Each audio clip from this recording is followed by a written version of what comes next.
3/2020. Continuamos con la prueba pericial de la acusación. Puede llamar, por favor, a los facultativos del anatómico forense, doña Magaña Loarte y don Dorado Fernández.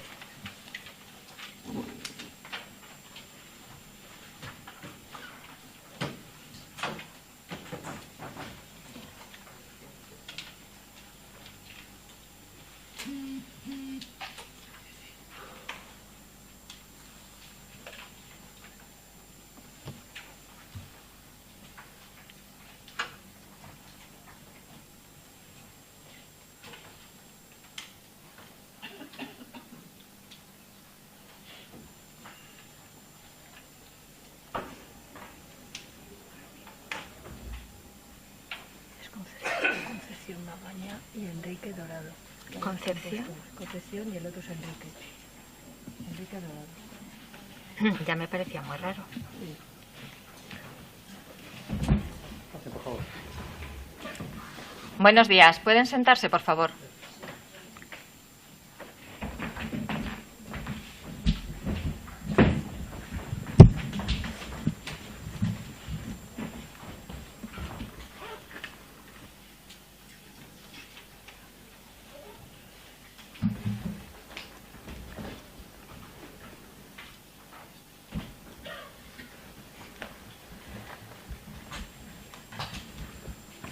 ¿Nos pueden decir, por favor, su nombre y apellidos? Concepción Magaña Loarte. Enrique Dorado Fernández. Gracias. ¿Comparecen ustedes como peritos? ¿Juran o prometen realizar fielmente su cometido? Conocen por su profesión las consecuencias penales en caso de no hacerlo así, ¿verdad? Sí. Van a ser interrogados en primer lugar por el Ministerio Fiscal. Cuando quiera, señor fiscal. Con la venia de su señoría. Buenos días. ¿Cuál es el objeto de sus pericias? Bueno, normalmente los cuerpos, cuando procede el estudio médico-legal, está el estudio médico-legal general, donde se ve las patologías, la causa de la muerte y la identificación, y en ocasiones estos cuerpos requieren un estudio añadido antropológico. En el caso de nuestra pericia, que fue de carácter antropológico fundamentalmente, fue destinado esencialmente para determinar datos de identidad y para determinar la forma en que se habían producido el tipo de lesiones que mostraba el cuerpo. Sí. ¿Qué reciben ustedes para examinar? Recibimos un tronco, pero está ya eviscerado, ha sido eviscerado previamente, y estaba lo que es el peto costal, estaba ya cortado. ¿Cómo llevan a cabo el examen? Hace primero un examen externo del cuerpo, para ver si se recoge algún tipo de muestras, aunque es cierto que, puesto que ya había sido examinado por los compañeros, nosotros nos dirigimos principalmente a lo que es de interés antropológico forense.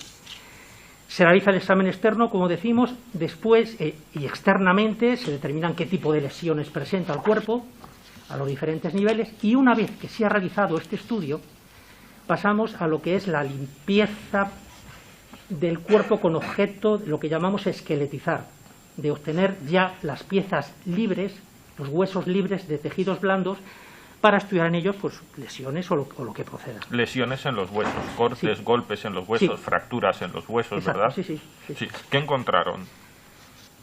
Pues el tipo de lesiones que nosotros estuvimos viendo, que tenían carácter todas post-mortem, son las típicas lesiones típicas de lo que es el descuartizamiento, desmembramiento, como queramos llamarlo, donde se suele realizar. Es decir, normalmente cuando se lleva a cabo un acto de este tipo, que llamamos descuartizar, normalmente lo que se hace es lo que vimos aquí.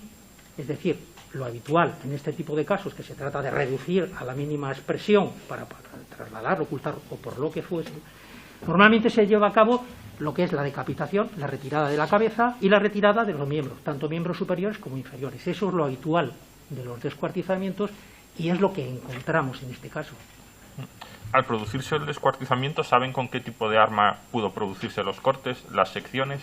Sí, se buscan, claro, buscamos cualquier tipo de dato que nos indique el tipo de arma. Normalmente, cuando se lleva a cabo este tipo de actos, de descuartizar, de romper, de separar un cuerpo, generalmente se utilizan hachas, sierras, cuchillos, en alguna ocasión bisturí, y a veces varios de ellos al tiempo. A veces se utiliza a lo mejor un cuchillo, un bisturí para retirar lo que es la parte más blanda y después una vez que se acceda al hueso con otro tipo de instrumento. Bien, en este caso concreto no encontramos ningún signo de cortes típicos de hacha o de sierra. Sí encontramos múltiples cortes típicos de un filo más fino, es decir, típico de cuchillo. De cuchillo, pero cuchillo de filo, no cuchillo de sierra, ¿verdad? No, de sierra no. Cuchillo de lo que llamamos de filo simple. De filo simple. Que no está cerrado. No. Sí, que no está cerrado, de un filo. No. Sí, ¿por qué pueden llegar a esa conclusión? ¿Qué vieron que les hace pensar que los cortes eran con un arma de un único filo? Pues que actuó un filo. Que un filo es el que actuó. Pues las marcas que dejan los huesos. Es decir, un filo cuando penetra corta partes blandas, pero también penetra en hueso. Y además aquí los cortes no era uno. Eran muy numerosos. Eran cortes, por una parte, en lo que es en el hueso, pero por otra parte son muy característicos cuando se intenta desmembrar, cuando se intenta separar entero los miembros, ya sean los brazos o las piernas. Una manera de hacerlo es intentar separar las cabezas de los huesos, donde están insertadas, y para eso hay que introducir la punta del cuchillo, ¿no? Entonces ese tipo de cortes y de punzadas se veían muy bien en todas las articulaciones. En los huesos de las articulaciones. Sí, en las cavidades articulares, sí. ¿Podemos saber, en función de cómo son esos cortes y esas punzadas, la posición en la que estaban víctima y agresor en ese momento? Creemos que lo más probable es que en el momento que se produce el cuerpo estaba lo que llamamos en decúbito supino, es decir, boca arriba, porque la forma de acceder de ello, pues no, si estuviese el cuerpo boca abajo, difícilmente no se podría. Sí. Ustedes, en sus conclusiones, pueden concretar la edad de la víctima por sus huesos. Sí, o sea, los huesos nos dan hoy por hoy los huesos lo que nos dan son franjas de edad. Es decir, nosotros no podemos saber si una persona tiene 35 años, no existe hoy por hoy ninguna prueba. Pero sí hay determinados elementos en los huesos que nos permiten agruparlo dentro de un margen de edad. Si es una persona que ha acabado el desarrollo, y si ya es una persona adulta, si es una persona joven, si es una persona media, si es una persona avanzada. Nosotros, por ejemplo, miramos mucho lo que son a nivel del pubis, de las caderas, lo que son las sínfisis, pero además este cuerpo, aparte de que tenía una sínfisis que nos habla con una persona de 20 y tantos años, típicamente, siempre hay márgenes de desviación posibles, pero bueno, luego había otros datos, por ejemplo, la fusión de determinados cuerpos a nivel del sacro, la cabeza femoral, la reciente fusión de la... Son una serie de datos en los huesos, de cierre de los huesos, que nos hablaba una persona que era joven. Una persona joven. Sí. ¿Observaron también las lesiones de las mamas, las secciones de las mamas? Bueno, presentaba una sección muy típica en ambos pectorales, que, bueno, pues de lógico se corresponden a la retirada de las mamas. ¿También se hubieran producido con un arma de un único filo las secciones de las mamas? Bueno, cuando hablamos de un filo, cuando yo digo un filo, lo que estamos hablando es que se corta con el filo. No sabemos si tenía uno o dos filos, no lo sabemos. Pero que actuó con un filo que lo corta, sí. Sí, también las mamas, ¿verdad? Sí. Y finalmente, en sus conclusiones, dicen que esto tenía que haberlo realizado una persona con experiencia en el manejo de instrumentos de cortes, como personal sanitario, veterinarios o carniceros. Sí. ¿Por qué motivo llegan a esa conclusión? Esta conclusión que ponemos no es que en este caso la hayamos puesto, sino que en todos los informes, cuando analizamos un cuerpo de estos, este es un dato que nos habla del comportamiento de la persona y que puede servir para la investigación policial. Siempre lo ponemos, no en este caso, sino siempre. Bien. Siempre lo ponen, siempre que ven este tipo de secciones y de cortes. Siempre ponemos si se habla que se ha hecho con mayor o menor pericia, de alguna manera, te habla de la prisa con lo que se puede haber realizado. Sí. Esos datos los ponemos siempre. Y en este caso también. ¿Por qué? Pues porque normalmente piensen que cuando se descuartiza un cuerpo hay diversas maneras de hacerlo. Hay una manera, la más simple o la más inmediata, que es, por ejemplo, a veces hemos tenido casos de estos, coger, por ejemplo, una sierra eléctrica. Con una sierra eléctrica no es necesario a veces ni siquiera quitar la ropa, sino que directamente se cortan entero los miembros. Es una manera. Una de ellas. Otra, golpes con un hacha.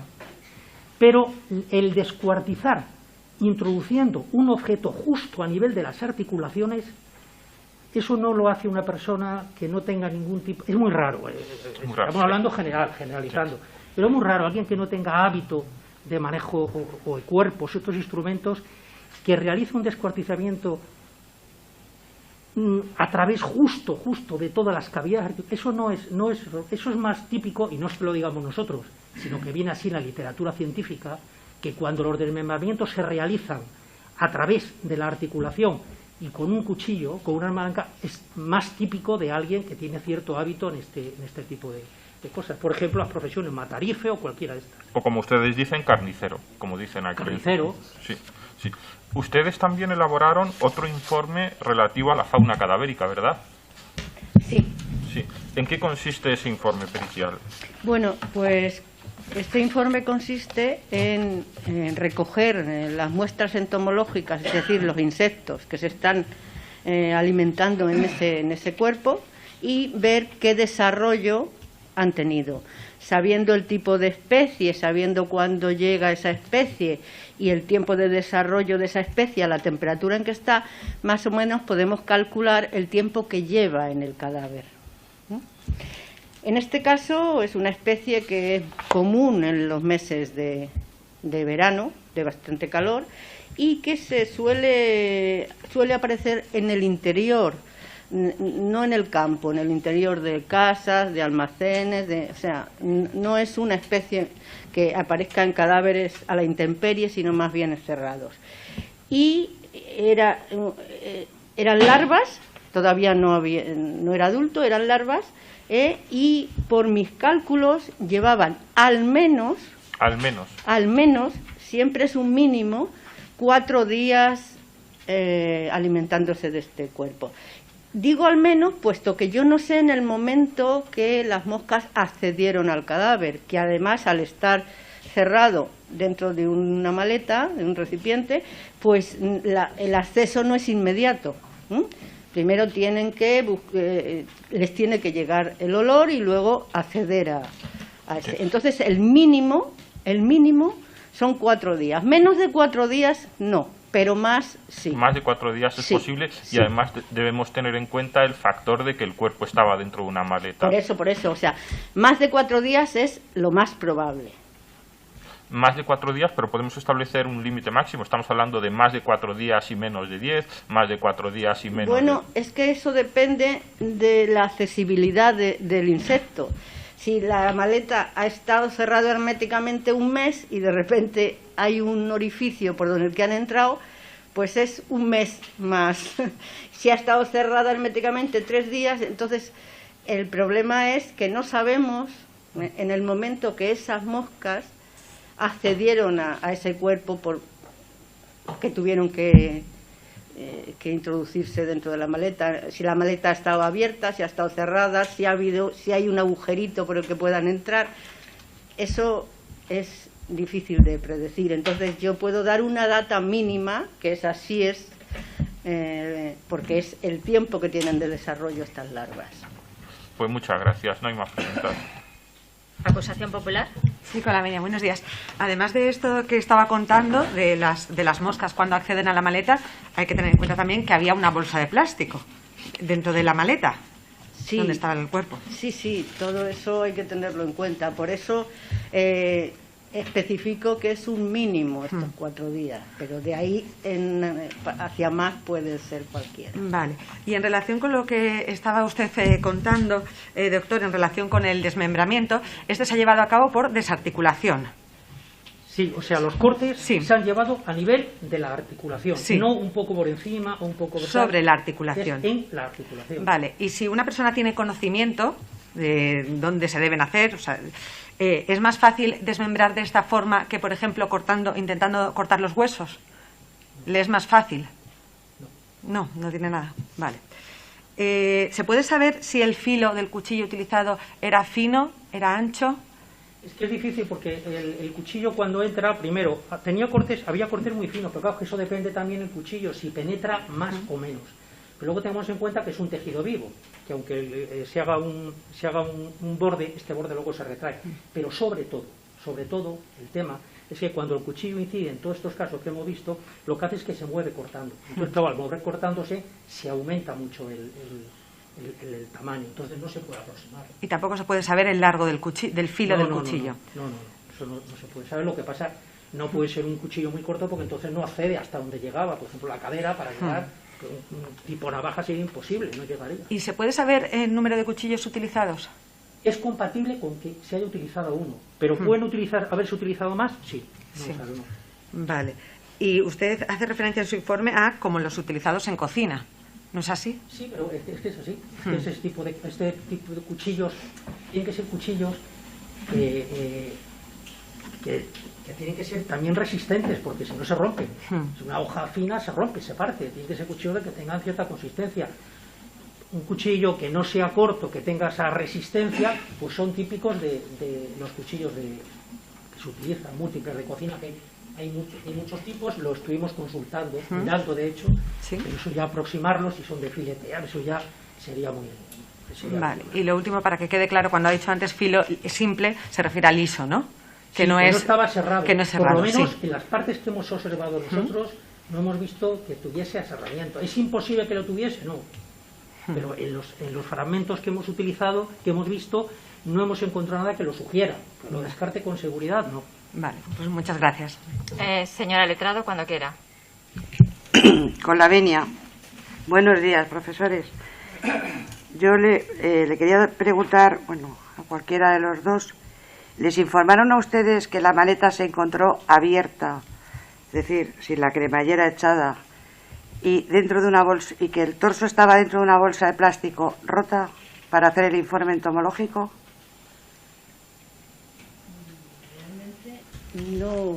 No.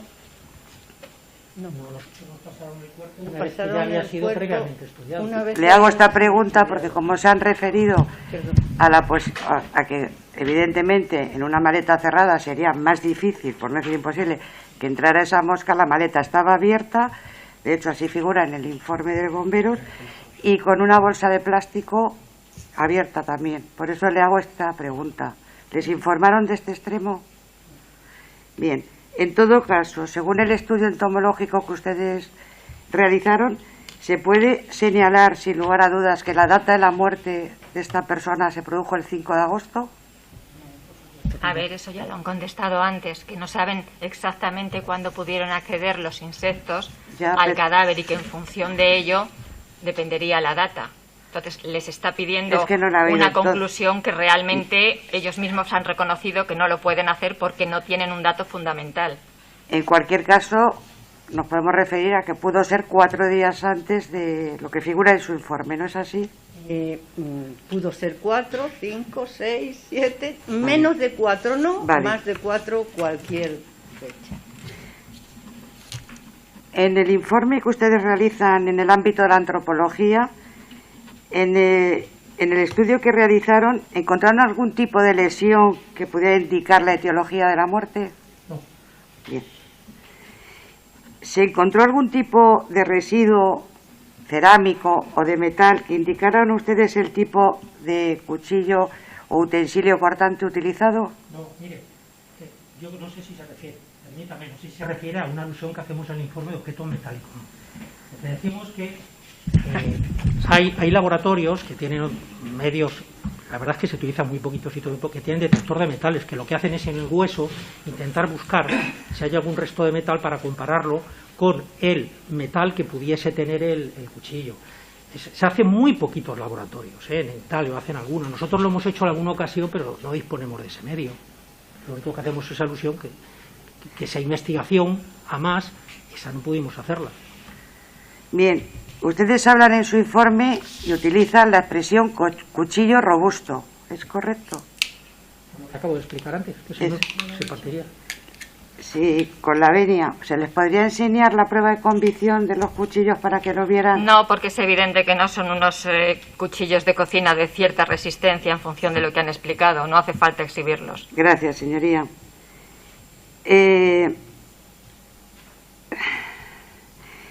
Ustedes en su informe hablan de prótesis mamarias. Señalan que podía tener prótesis mamarias. ¿Esto es así? ¿En qué se basaron para hacer esta afirmación en su informe? De que Nosotros- la víctima tenía... Nosotros no podemos afirmar eso, pero le faltaban ambas mamas y se barajó la hipótesis de que si faltan mamas y por lo visto, pero eso nosotros no entramos. O sea que eso no podrían es cuestión, ser... eso no es cuestión nuestra de antropología. ¿Podían ser prótesis mamarias o mamas naturales? No entramos. Bien. Y una curiosidad, en su informe establecen una clasificación entre este tipo de mutilaciones y señalan algunas que pueden ser agresivas. ¿A qué se refieren? ¿Qué son las mutilaciones agresivas ejemplarizantes? Mire, hay algunos autores que han hecho clasificaciones de diferentes tipos de descuartizamientos, de la causa por la que se realiza. Hay algunas, entonces hay un autor que se maneja, pero hay otros. Pero hay un autor que ha dicho que, bueno, cuando se habla de que un descuartizamiento se realiza con objeto de que el cuerpo esté reducido y por lo tanto se pueda ocultar y trasladar y evitar que se descubra, se llaman defensivas. Mientras que ofensivas se realizarán ya sobre un cadáver con objeto de tener algún tipo de placer o beneficio. Esto debe ser otras circunstancias, ¿no?, que hay que demostrarlas. Hay otro tipo, autores que añaden que lo que hacen es, en cuerpos que están enterrados, extraer partes del cuerpo con objeto, pero en fin, eso son clasificaciones. Por favor, al teóricas. hablar, ¿podría coger el micrófono casi mejor? Porque como está mirando a perdone. los letrados y al fiscal, pues Sí. a lo mejor no se recoge bien lo que está manifestando. Disculpe. Así sí me oyen bien. Que eso es una clasificación teórica, la que yo le pongo ahí. Y Sí. cuando señalan ustedes ejemplarizantes, ¿cuál de ellas es? De las que- Ejemplarizantes, pues las que de algunas bandas de estas que desgraciadamente todo el mundo lo conoce a través de que producen algún tipo muertes con mutilación, y para que lo vean públicamente y de alguna manera que sirvan de bueno, eso es de bandas que no sé, no, es que no entiendo muy bien que No, es que como lo usted, señalan ¿no? ustedes en su informe, por eso les pregunto para aclararnos, porque yo lo desconozco. Hablan ejemplarizantes, se producen en algún tipo de países, y era lo que yo le pedía que nos lo explicara. Pero es lo que ya he explicado. Vale, pues no hay más preguntas, Muy bien. señoría. ¿La acusación particular alguna pregunta? Sí, buenos días, señora Colavenia. Hola, buenos días. ¿Recuerdan ustedes en su informe cuando hablan de la temperatura media los días del estudio? Perdón. Sí, tengo aquí la temperatura. ¿Recuerda si fue el verano más caluroso de los últimos 50 años? Eso yo ya... ¿Algo especial, alguna temperatura más alta de la habitual? Bueno, no, porque puesto que en agosto parece ser que la media era de 26,5, pues es una temperatura normal en el mes de agosto. Una temperatura normal para el mes de agosto. Sí. En el folio 1278, no recuerdo cuál es el que... Hablan ustedes de la quinta costilla presente una fractura vertical anterior a 7,5 centímetros del cartílago. Mire, efectivamente hay dos costillas, la cuarta derecha y la quinta izquierda, que presenta un tipo de lesión, pero nosotros interpretamos, y se ve muy bien en la cuarta, que eso está hecho en el mismo momento en que se realiza la previsible exéresis de las mamas. Por eso, sobre todo en la cuarta, se ve que es un corte tangencial. Es decir, al mismo tiempo que se produce la separación de los tejidos blandos, se profundiza, se producen los ojales que describimos, porque se corta el músculo y diríamos que se coge también parte de alguna costilla. O sea, que podría ser, consideran ustedes que es un corte, es una lesión post-mortem. Sí. No tenía infiltrados y además los compañeros que realizaron el examen interno, si hubiese sido una lesión vital, ahí habría habido un infiltrado hemorrágico que no lo describe. También manifiestan ustedes en su informe que todos los datos indican que se trata de mutilaciones de tipo defensivo. Normalmente, ¿para qué se usan ese tipo de mutilaciones? Pues como he comentado antes, hay varios motivos por los que se puede mutilar, y a veces son varios los que se conjugan, pero el más frecuente, la causa más frecuente para mutilar un cuerpo es poder reducirlo y poder transportarlo sin ser descubierto. Eso es lo que se llama mutilaciones defensivas, y es lo más habitual. En este caso, además, que el cuerpo estaba dentro de una maleta, parece que lo apoya de una manera clara. También mencionan ustedes que el cuerpo, le acabo de decir ahora mismo, que el cuerpo durante la desarticulación se encontraría colocado en posición de cúbito supino, es decir, tumbado boca arriba. Sí. Teniendo en cuenta la fase del rigor mortis, ¿cuánto tiempo podríamos decir que ha transcurrido desde que el cuerpo se extendió para proceder a la mutilación y se realizó de manera efectiva? No le puedo contestar a esa pregunta, no lo sé. Puede ser Le tengo que cualquier decir momento. lo mismo que le he dicho a su compañera, es que eso ya han reconocido ellos que no lo saben. De acuerdo, señoría. Muchísimas gracias. ¿Alguna pregunta por parte de los miembros del jurado? Una, al menos.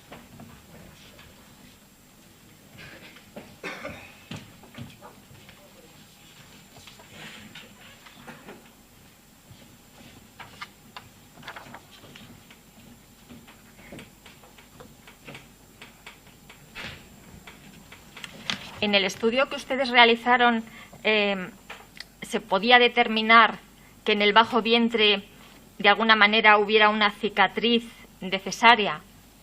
No, ¿O que se no, intuyera? No. Nosotros cuando examinamos el cuerpo ya estaba viscerado y estudiado por nuestros compañeros previamente. No. Muy bien. No hay ninguna pregunta más, ¿verdad?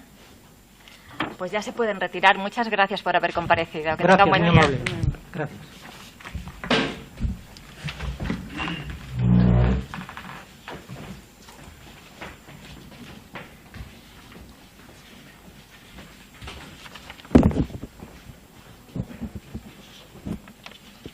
Vamos con los facultativos de histopatología.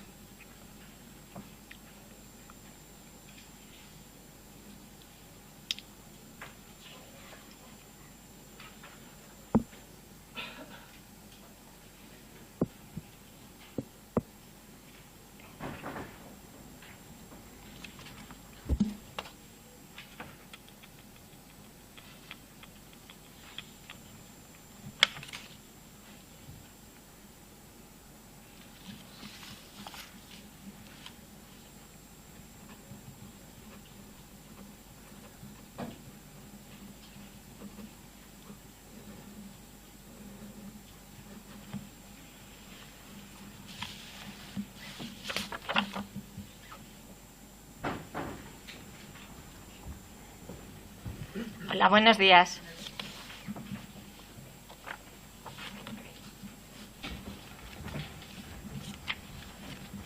Siéntense, por favor.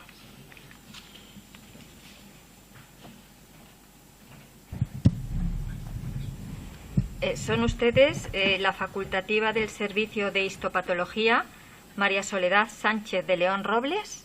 Sí. Y la jefa del servicio con CI 343. Sí. Han sido citadas ambas como peritos. ¿Juran o prometen realizar fielmente su cometido como tales? Juro. Me imagino que conocen por su cargo las consecuencias penales que pueden derivar de no hacerlo así. Sí. ¿Quieren contestar en primer lugar al Ministerio Fiscal? Con la venia. Buenos días. ¿En qué días. consistió su pericia?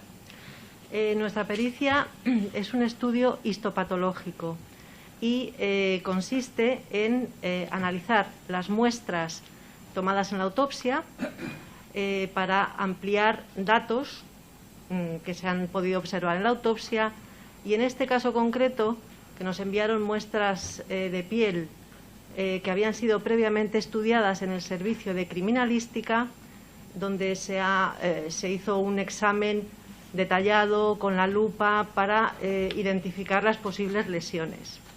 Además, también recibimos el genital interno, el útero y anejos en formol, y una pequeña muestra de una lesión cutánea también en formol para estudio histológico. Entonces, nosotros hacemos un examen también de visu, hacemos fotos y realizamos un muestreo, por una parte con zonas indemnes como referencia control, y por otra, orientándonos con los hallazgos de criminalística, en este caso, en las zonas que habían señalado como posible lesión, también muestreamos. Y estas muestras son procesadas para verlas al microscopio óptico. Se realizan cortes microscópicos y los vemos al microscopio. Sí. ¿Por qué realizan esos cortes? ¿Qué información les proporcionan los cortes que realizan ustedes? Es la técnica habitual para estudio microscópico histopatológico. Ese tejido fijado en formol. Al principio estas muestras, algunas de ellas, las pieles venían sin líquido fijador, se fijan. Eso preserva la estructura y da lugar a una serie de pasos de deshidratación y de inclusión en un medio que es la parafina, que es más denso, y esos bloques de tejido se pueden cortar a 5 micras, un grosor muy fino, y luego van a ser teñidos con determinadas técnicas que nos van a permitir ver la estructura. ¿Qué resultados obtuvieron?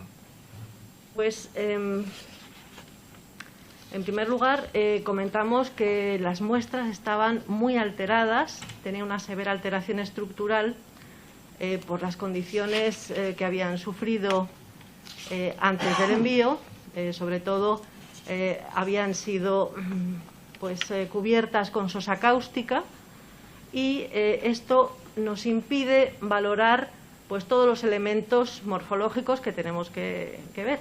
Entonces, en resumen, el colgajo cutáneo correspondiente a la región genital y perineal, ¿no?, pues tan solo se pudo determinar que unas zonas superficiales de tono oscuro, que eran como manchas, eso correspondía a restos de epidermis que se había quedado, que se habían conservado, que se habían, en fin, mantenido in situ, y tenían muchos melanocitos. Estos numerosos melanocitos, pues es una característica morfológica de la piel oscura. O sea, Sí, ¿qué son los melanocitos? Los melanocitos son unas células que están en la epidermis, en la base de la epidermis, y son pigmentadas, tienen melanina. Ha dicho que son características de una piel oscura, una Sí. piel morena, Sí, sí, sí. una piel mulata. ¿Sería compatible? Sí.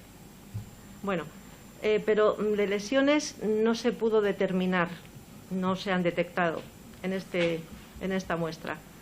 Después, en el colgajo cutáneo de una posible verruga, también estaba muy deteriorada la muestra, y lo único que se ha podido describir es que es una lesión que sobresale de la epidermis, pero no se conservan los elementos microscópicos suficientes para diagnosticar de qué se trata.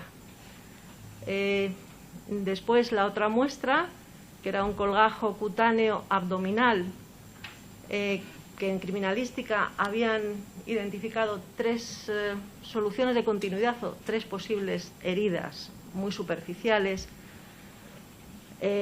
Nosotros en nuestro estudio se comprueba que tiene unos bordes irregulares, y también se pueden observar estos restos de epidermis parcialmente conservada con los melanocitos, nada más. Y después también nos habían enviado el bloque genital interno con el útero y anejos, y también con severo deterioro de la estructura, y pues no tenía hallazgos valorables. No había nada relevante. Nada, no se detectó nada relevante. Pues muchas gracias, no hay más preguntas.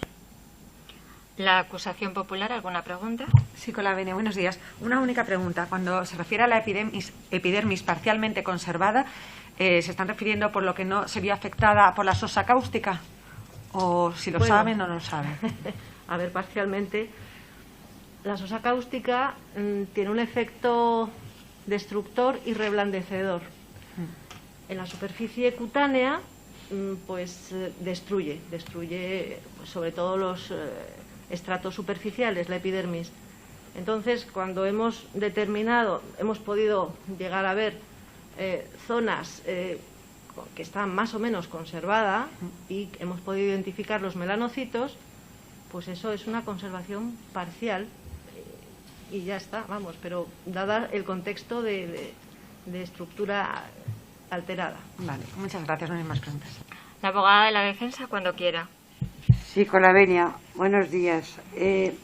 Cuando han hablado de esos bordes regulares, de unas lesiones en abdomen, cuando hablan de bordes regulares, ¿qué quiere decir? ¿Que pudieron ser cortados o podía haberse abierto la epidermis por efecto de la putrefacción por los gases? ¿Regulares? Sí. Sí. No recuerdo. En la muestra del colgajo abdominal,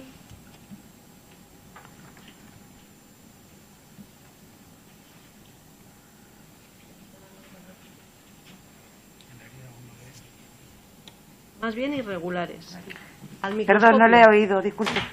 Al microscopio tenía una morfología irregular, pero es muy inespecífico. O sea, no aporta datos en cuanto a un agente vulnerante concreto.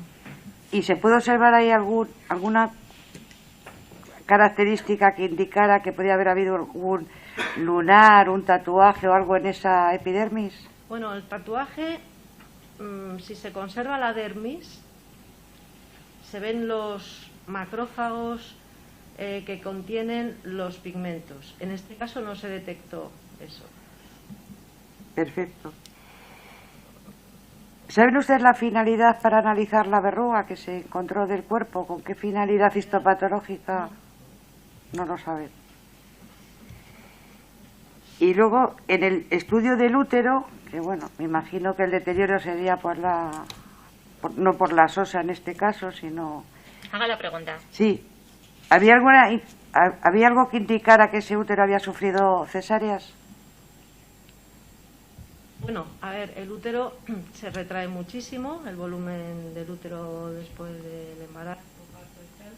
Y después de 18 meses, las posibles cicatrices quedan pues como pequeñas líneas que hay que ir a buscarlas. Hicimos un muestreo habitual, en fin, y entonces no se detectó lesiones tipo embarazo, lesiones, otro tipo de patologías, y cicatrices no se detectaron, la verdad. ¿Pero el útero fue cortado para verlo al microscopio también? Claro, las muestras. ¿Y no detectaron ninguna...? No se detectó. Bien.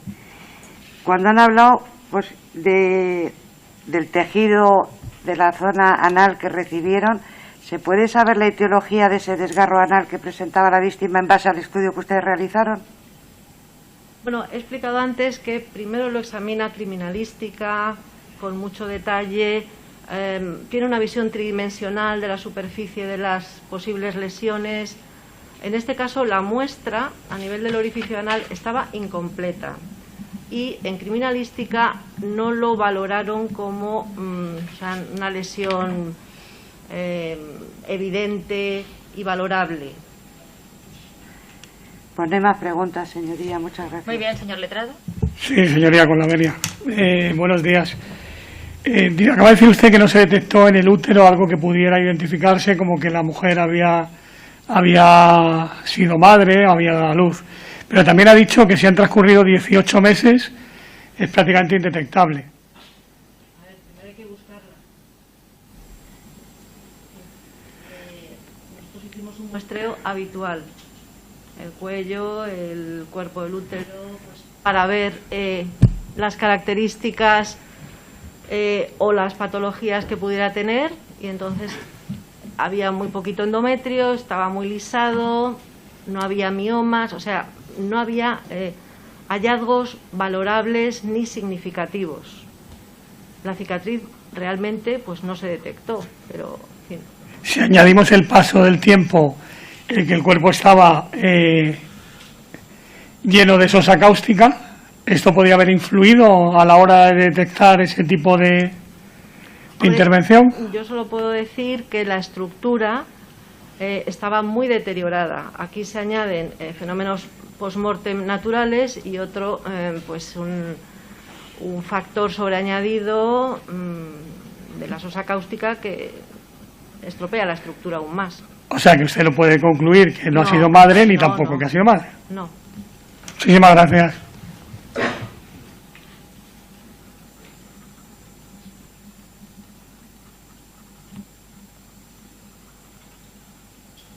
¿Miembros del jurado, alguna pregunta? ¿Ninguna?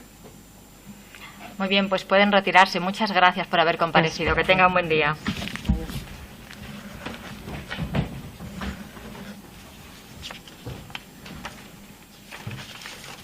Vamos con los policías nacionales, 100.033 y 111.217. Esa es la llana, ¿no? ¿Perdón? No, ella que era la última. Estamos todavía con la pericial.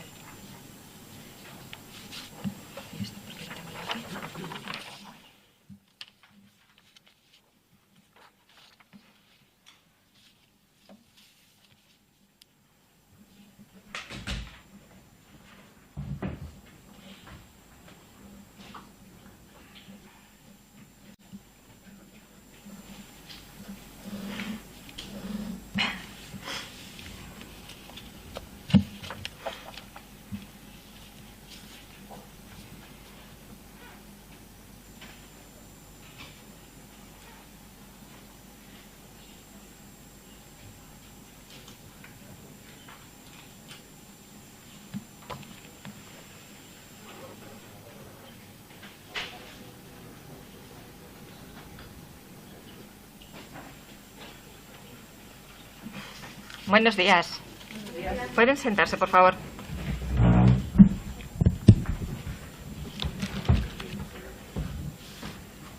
¿Nos pueden decir sus números profesionales? 100.033. 11.216. Gracias. Comparecen ustedes como peritos.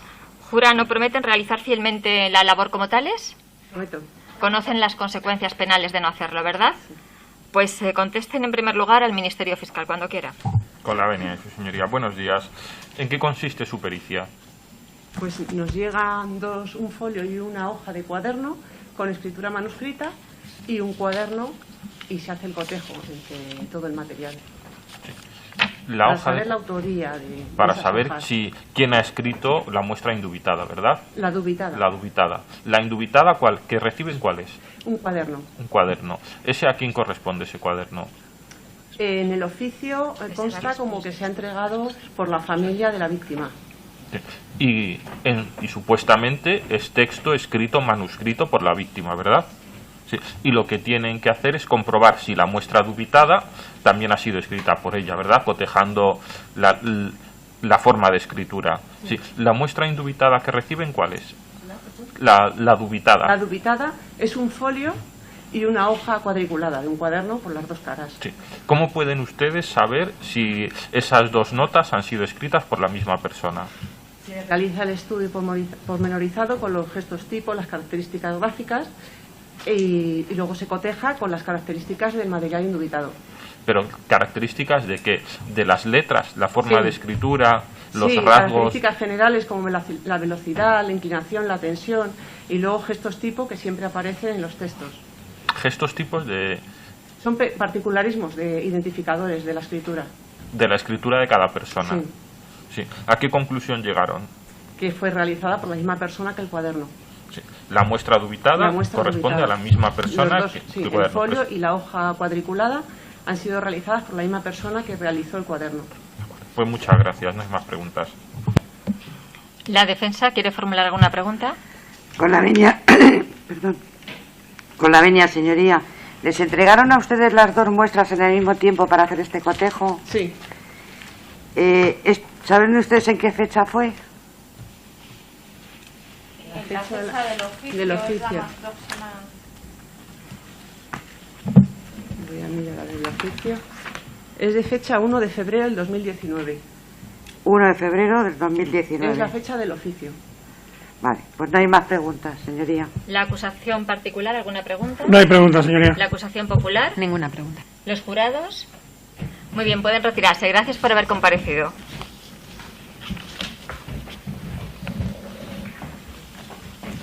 Vamos con los policías 83.387 y 102.460.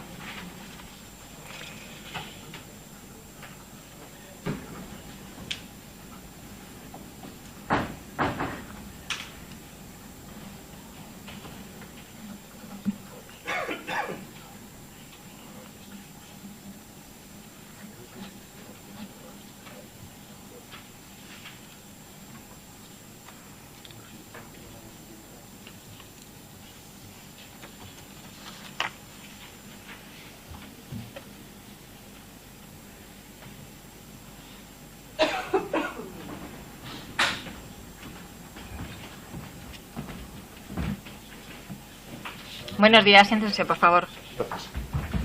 ¿Nos pueden decir sus números profesionales? 83387. 102460. Muy bien, gracias. ¿Comparecen ustedes como peritos? ¿Juran o prometen realizar fielmente su cometido? Lo juro. Saben por su cargo que de no ser así podrían estar cometiendo un delito que está castigado con pena de prisión en el Código Penal, ¿verdad? Sí. Bien, están propuestos por la defensa, así que, señora letrado, cuando usted quiera. Sí, con la venia, señoría. Buenos días. Ustedes analizaron 18 huellas recogidas en la calle Sebastián Gómez 3. Así es. Bien. De estas 18 huellas estudiadas, 10 fueron desestimadas y 8 anónimas. ¿Es correcto? Es correcto. De las 8 huellas anónimas, ¿cuántas se encontraron en los barrotes del Montacargas? ¿Lo recuerdan? No lo recuerdo la situación de las huellas. Vale. De estas 8 huellas anónimas referidas, comprobaron en la base de Said para declararlas anónimas, ¿no es así? Así es. Es correcto. ¿Cuántas huellas se encontraron de don César Román? Si son anónimas es porque no se identificó con nadie. O sea, que no hubo ninguna de él. No hubo ninguna identificada con ninguna persona. No hay más preguntas, señoría. Muchas gracias. Ministerio Fiscal, ¿alguna pregunta? Sí, con la venia, señoría. ¿Ustedes sabían dónde estaban las huellas o simplemente practican el revelado de huellas? Nosotros solo practicamos el estudio, ni las revelamos ni las tratamos. A nosotros nos pasan las huellas una vez que se han recogido, se han fotografiado, se ha hecho un tratamiento en el grupo de fotografía y nos las pasan a nosotros. Simplemente para cotejarlos. Ustedes no recogen las huellas de la barra ni nada, ¿verdad? Nada. De acuerdo, pues no hay más preguntas. ¿Acusación particular, alguna pregunta? No hay preguntas, señor. ¿Acusación popular? Ninguna pregunta. ¿Los jurados, alguna pregunta? Ninguna. Muy bien, pueden retirarse. Gracias por haber Muchas comparecido. gracias. Vamos con la médico forense María Teresa Lalaya Duplá. Ningún inconveniente en que se practique solamente por un perito, ¿verdad?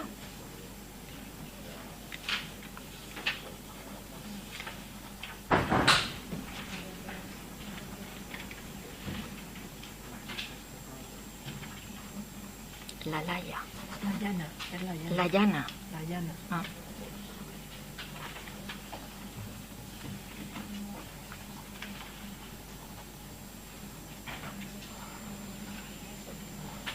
Es que tengo los menús entre los jurados. Hola, buenos días.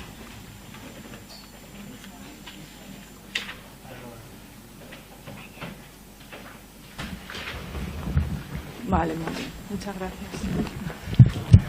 Buenos días, es usted la médico forense María Teresa Layana Duplá. Sí, señoría. Ha sido citada como perito por la defensa.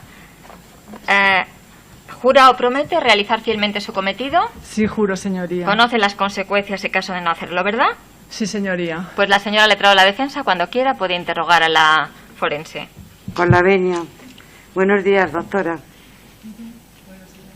¿Me puede contestar si solicitó usted que se remitiera al Instituto Nacional de Toxicología muestras para realizar un cotejo genético entre el torso aparecido y doña Gloria Francis Bulnes?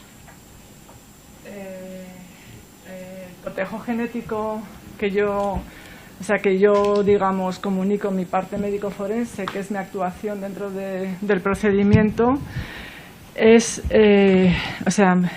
la consecuencia de lo que me ordena su señoría, la juez de instrucción. Entonces se citó a una señora en Plaza de Castilla para que se le tomase muestras para cotejar con un torso de mujer que estaba sin identificar en ese momento. Entonces yo obedezco a la juez de instrucción y procedo a la toma de la muestra de ADN.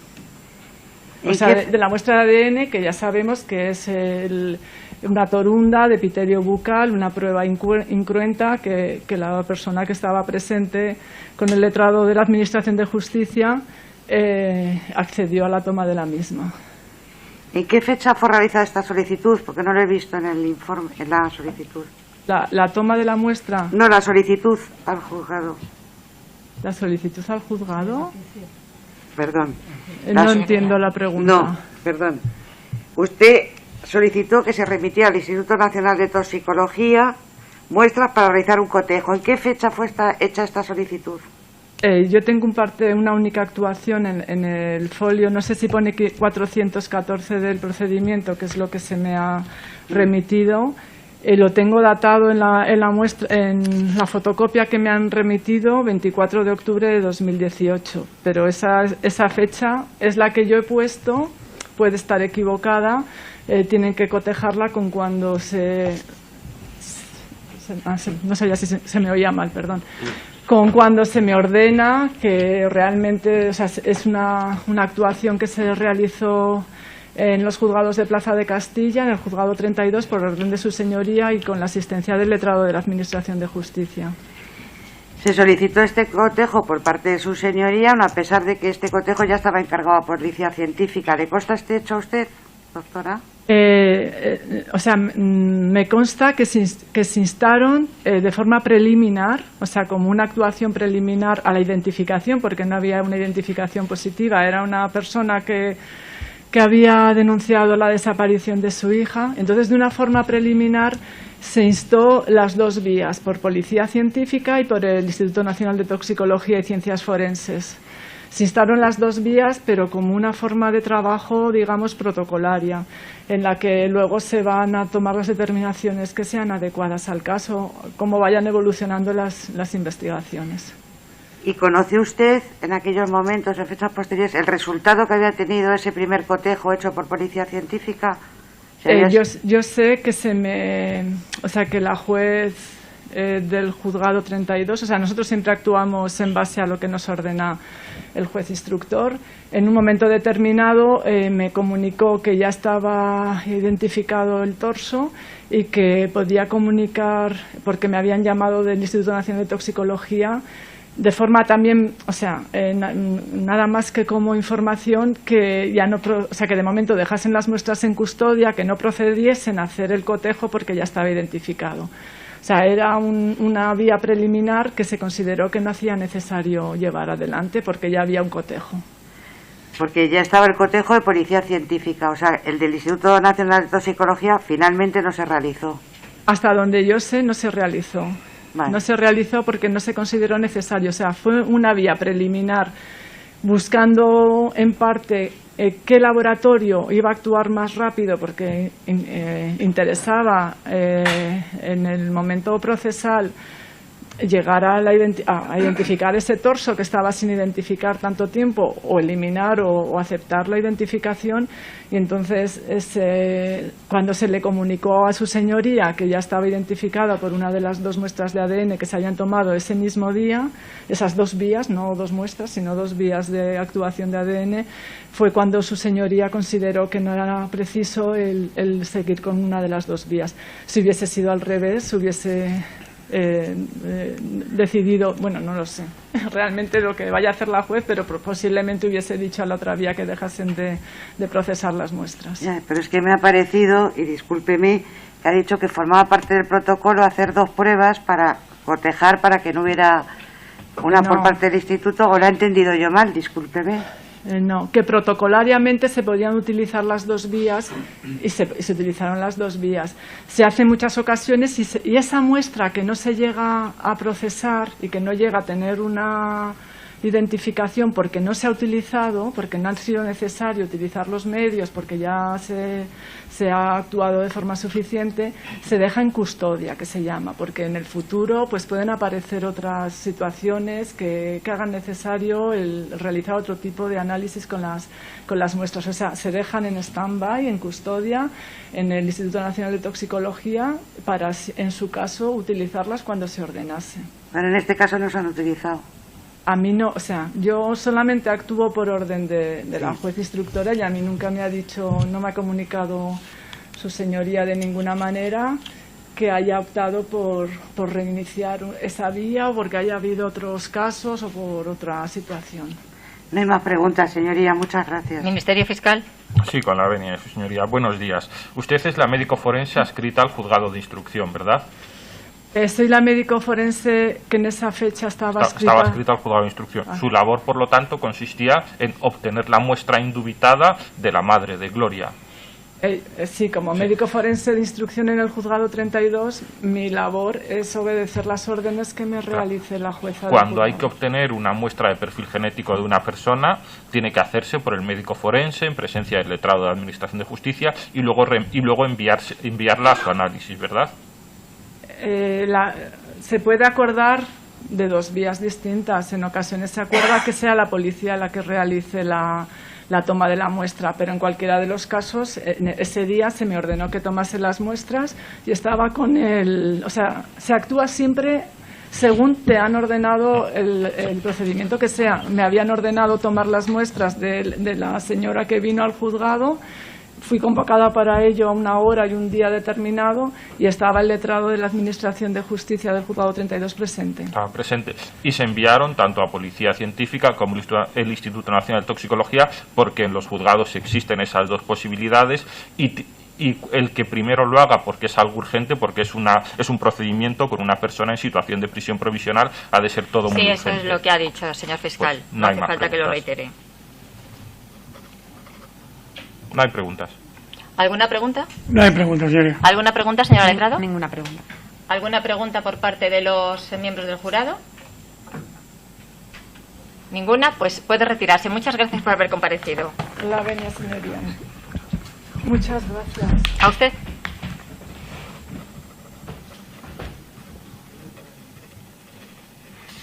Vamos preparando la pericial de Luis Duque Arnaiz.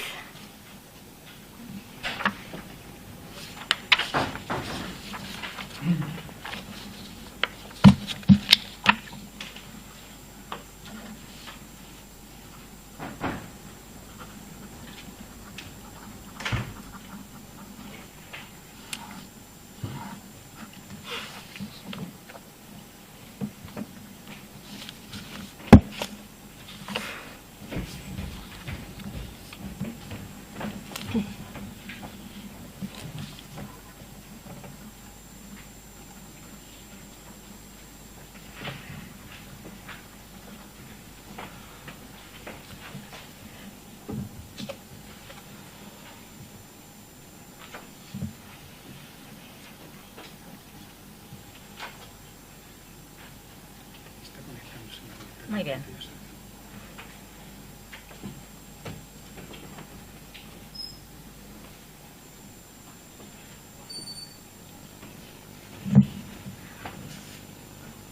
Hola, buenos días. ¿Me oye? Hola, buenos días, señoría. Perfectamente, sí. Muy bien. Es usted Luis Duque Arnaiz, ¿verdad?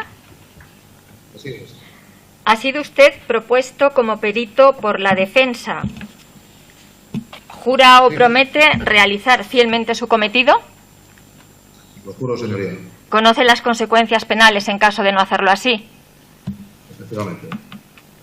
Usted elaboró un informe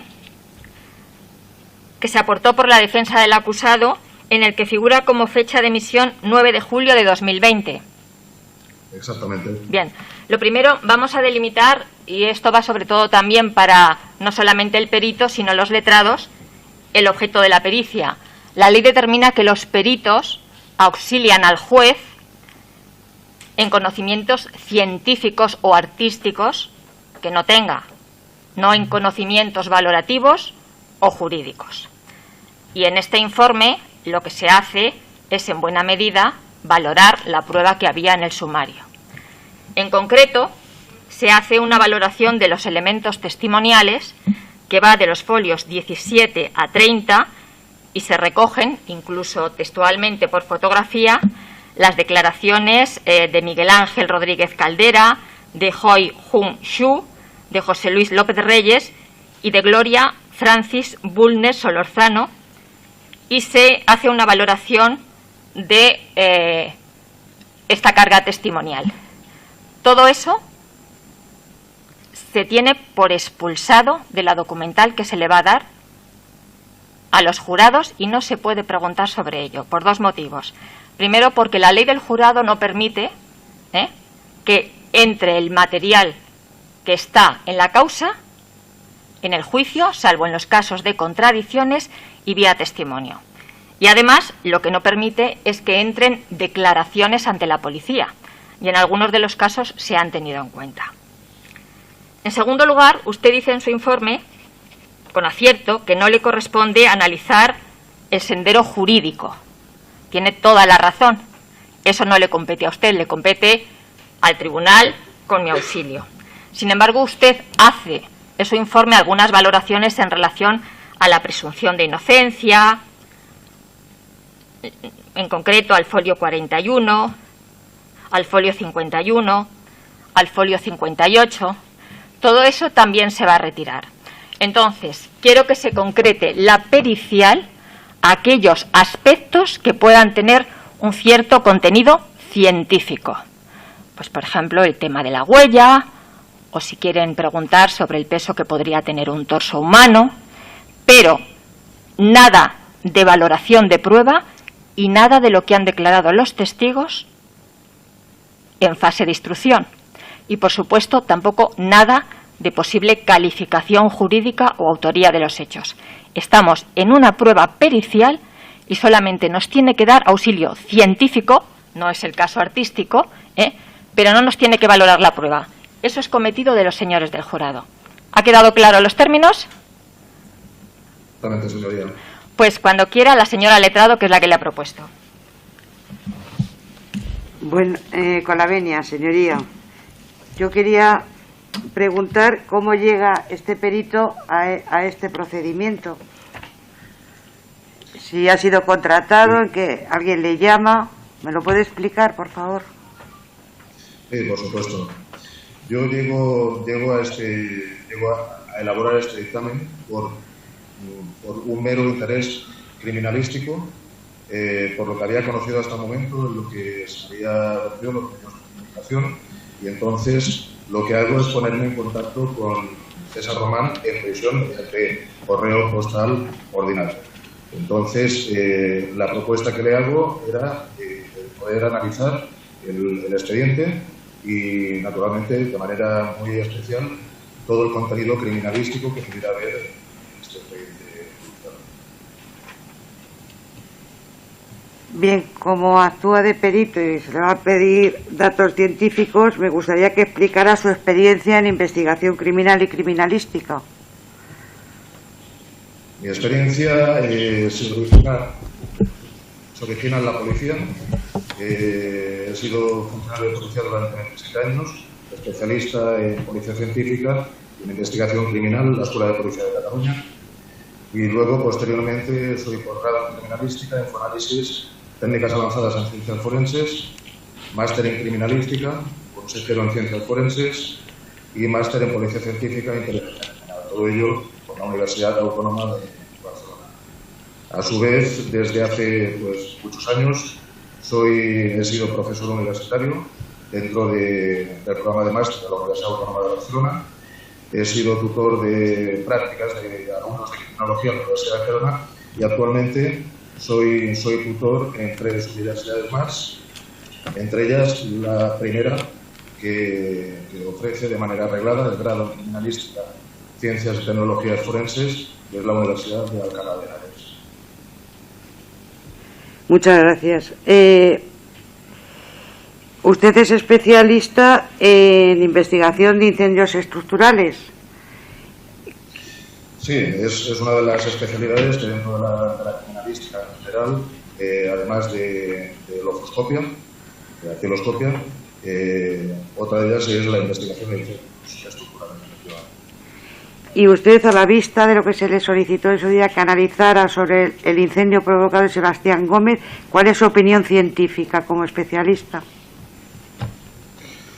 La opinión al respecto es que, parece más que evidente que fue un incendio de poca entidad, pero un incendio en cualquier caso provocado, no fue en absoluto fortuito, y sí que quedan evidencias más que evidentes de que era un incendio de poca entidad. Es decir, el objeto por el cual se provocó este incendio, naturalmente lo desconozco, pero la afectación estructural que pudiera haber tenido en esa nave en concreto, sinceramente creo que si es una especulación, pero que si los bomberos no lo hubieran sofocado con esos cubos de agua, tenemos que atendernos a lo que es el tetraedro del fuego, los requisitos necesarios para que un fuego se mantenga combustionando. Pues creo que en este caso concreto, a la que hubiera consumido el material combustible era de escasa entidad, se hubiera sofocado por sí mismo, sin acción de otros sofocantes externos. Con lo cual, la teoría, dadas las circunstancias y a tenor del escenario en el que nos encontramos, pues es una teoría personal, evidentemente, la científica es la que he explicado hasta el momento, pero que aquel incendio, aquel fuego, aquel humo, lo que hizo fue lo que realmente ocurrió, fue alertar la presencia de bomberos y, por lo tanto, una vez en el interior de la nave, tal y como ocurrió, pues fue, entre otras cosas, la documentación de la marca. Bien, como experto que nos lo ha señalado en dactiloscopia, usted ha analizado el dactilograma hallado en un envase de sosa cáustica. ¿Qué nos puede decir sobre este dactilograma? Sobre este dactilograma en concreto habría que ampliar un poco la explicación, si me lo permiten, porque cuando Policía Científica procesa un escenario, además si nos atenemos a este caso en concreto, lo primero que se debiera hacer es hacer una búsqueda de restos biológicos, es decir, una búsqueda de ADN. Y por una sencilla razón, porque si procesamos, antes de la búsqueda de ADN, procesamos en búsqueda de logogramas de dactilogramas de autor, que conocemos como dactilogramas de autor, pues con los reactivos que se utilizan en estas técnicas de barrido, lo que vamos a hacer es contaminar las eventuales muestras de ADN que nos podamos encontrar. Dicho lo cual, también tenemos que tener presente sobre la superficie en concreto en la que se localiza la dactilograma. Naturalmente no es lo mismo sobre una superficie estática e inmóvil, como puede ser, pues, por ejemplo, el cristal de una ventana, las caras de una puerta, mobiliario del interior, sino que si es un objeto móvil, pues entonces cabe la posibilidad de que este objeto, por su propia naturaleza, se haya movido. Es decir, presenta un dactilograma de la persona que fuere, pero no es indicativo de que la persona haya estado ahí. Es decir, puede haber sido perfectamente el objeto el que haya salido de esa ubicación. Como explicaba, el objetivo de Policía Científica cuando se procesa un escenario tampoco es la búsqueda aleatoria de dactilogramas en el sitio. Lo que se pretende es procesar aquellas superficies susceptibles de haber sido manipuladas por el presunto, por el eventual autor de los hechos que se investigan. En este caso se encuentra en este envase un único dactilograma, que es, por otro lado, lo que me llamó poderosamente la atención, en el sentido de que estamos hablando de un objeto que es un bote de soda cáustica y que, a fin y efecto de manipularlo, lo tenemos que agarrar, lo tenemos que sostener. Si ha habido un movimiento de este objeto, o sea, no cabe la posibilidad de tocarlo con un único dedo. En este caso, el dedo, el dactilograma que se identificó, fue lo que se conoce como el dedo 8, es el dedo medio de una mano izquierda, correspondiente a César Román. Pero llama poderosamente la atención que fuera un dactilograma aislado y que fuera el único que se encontrara sobre esta zona. Y explico el motivo. Cuando se buscan estos dactilogramas, se localizan, se revelan estos dactilogramas de autor, desgraciadamente no es como en las películas, que siempre son identificación o son dactilogramas susceptibles de ser identificados que reúnen una serie de puntos característicos que después el copista va a identificar. Más bien es todo lo contrario. Muchas veces, demasiadas quizá, pues no son identificables. ¿Qué quiero decir con esto? Que el hecho de sostener una botella, como en el caso que nos ocupa, es bien plausible que se identificara tal y como se identificó ese dactilograma, pero faltarían el resto. ¿Esto qué quiere decir? Que cuando se aplica reactivo, de la misma manera que se ha revelado este dactilograma identificativo, deberíamos tener la presencia de los otros.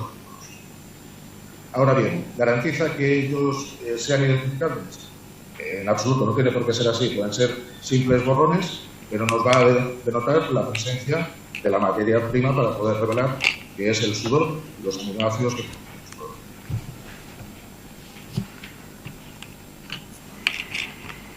Señora letrado. Sí.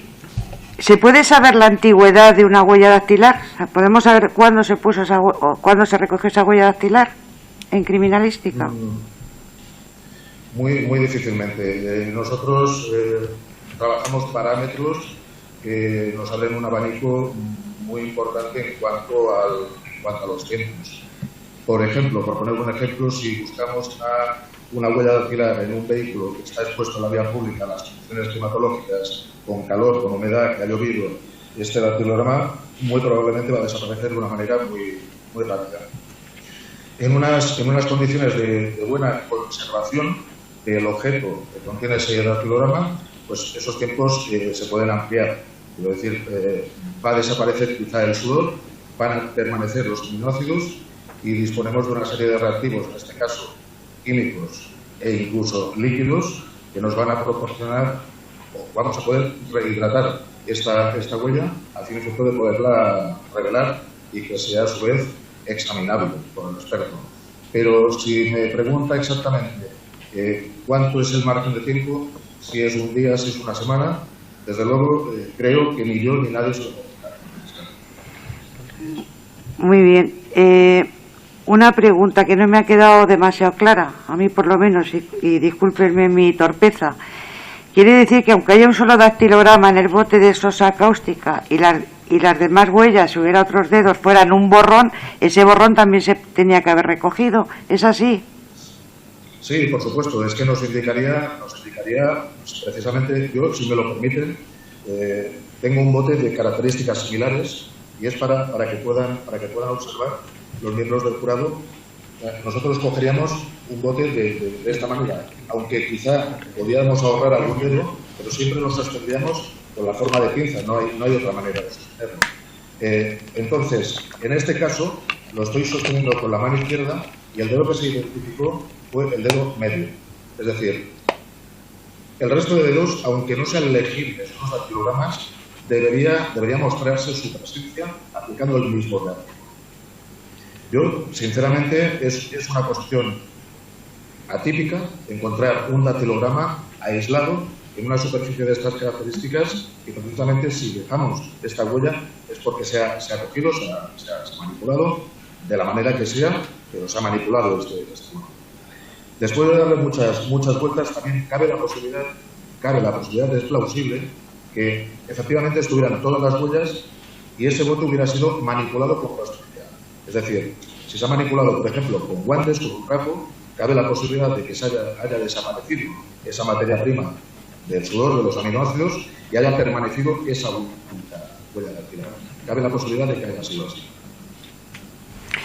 Y una pregunta, esa huella que se recoge, ¿qué posición tiene desde el punto de vista de la posición de la huella? ¿En qué posición ha podido estar ese dedo al colocarse esa huella? Sí, efectivamente, la posición es algo que también llevó a engaño en primera instancia y se lo voy a mostrar, si me permiten, porque cuando tengo las fotografías que salen en el informe, en las diligencias policiales, y si se fijan, marca el alrededor de la huella. Entonces, esto lleva a engaño porque... Ha tenido acceso a las actuaciones, lo refleja él en su informe. Claro. Sí, pero la advertido usted que no informe que no. No, hombre, es un informe. No, yo le he dicho que no haga valoración de prueba. Otra cosa es que dé su opinión científica. Pero no son informaciones. Bueno, puede discrepar de la valoración que hayan hecho los policías. ¿Qué cosa nos protesta? Muy bien. Continúe, por favor. Sí, disculpe, señoría. Como se puede observar, se sigue el itinerario del dedo, de la huella del dactilograma, de la parte distal donde acaba el limbo. Es decir, se marca ese trazado curvo. En este caso en concreto, se puede observar después en la comparativa, en la posición de la etiqueta, que la orientación no es esa, sino que es al revés. Esto se puede deber simplemente a un error a la hora de hacer ese trazado de la huella. Esto sería lo normal, esta posición. O sea, no tiene otro sentido que marcar lo que es el eje de la huella para facilitar la labor posterior en cuanto a fotografías, macrofotografías, cuando trasplantamos las huellas, si lo tiene que observar otro compañero que es el que la identifique, para su introducción en el sistema automático de identificación dactilar. Es decir, siempre que es posible, el testigo métrico milimetrado se pone en el limbo, o sea, donde acaba el dactilograma, y ese trazado curvo se hace en torno a esta huella. En el caso que nos ocupa es completamente al revés. Repito, la huella es la que es, independientemente del trazado que tenga, pero en su conjunto, la falta de otros dactilogramas, aunque sean elegibles, y esta descripción gráfica de la huella es lo que me llamó la atención y por eso se observó en el transferencial.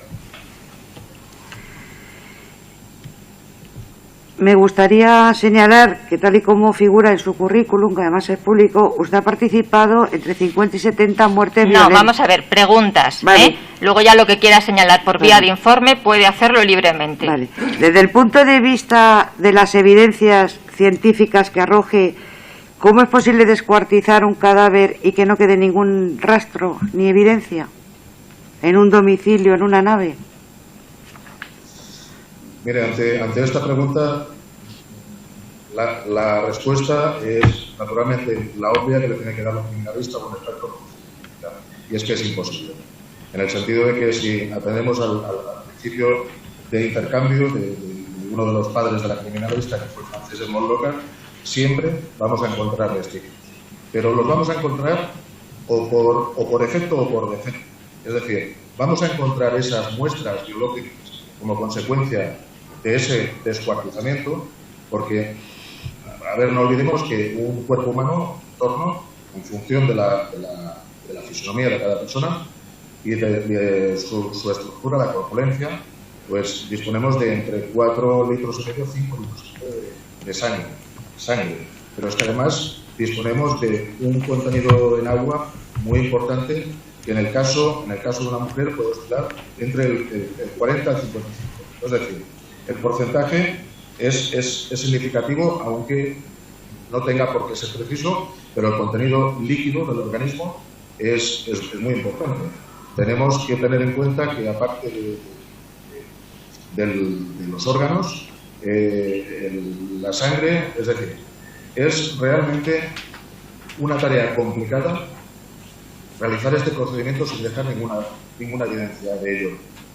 Por efecto, por defecto, o sea, en el caso contrario, si es mi opinión personal y profesional, evidentemente, si aplicamos todas las precauciones necesarias como para evitar el dejar algún tipo de rastro de estas operaciones, que por otro lado no son nada sencillas, pues encontraremos las evidencias de esta escenificación. Es decir, si protegemos ese escenario con alfombras, con plásticos, pues encontraremos restos de plástico, restos de cinta, por ejemplo, para sujetar esos plásticos, que son tejidos, alfombras, mantas, restos de tejidos que no corresponden con ese escenario.